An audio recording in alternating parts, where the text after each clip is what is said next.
Hello guys, good morning.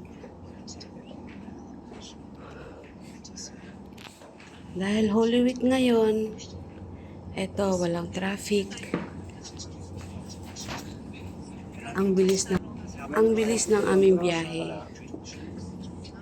Salamat kay Lord, makakauwi kami ng maaga. At salamat din kay Lord sa spiritual blessings na aming natanggap. Sabi nga ng speaker, kapag kasama natin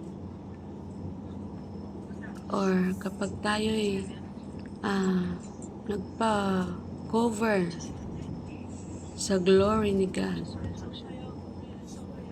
magiging maayos ang lahat. Magiging panatag ang lahat.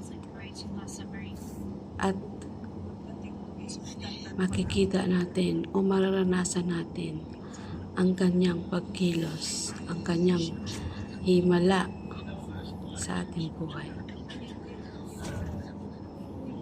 Salamat sa Panginoon, tunay na napakabuti niya.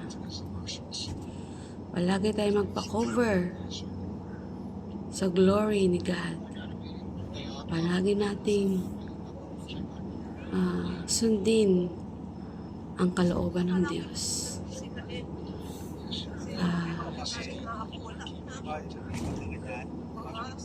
God bless po sa lahat. Ingatan tayo palagi ng ating Diyos na buhay. Thank you for watching.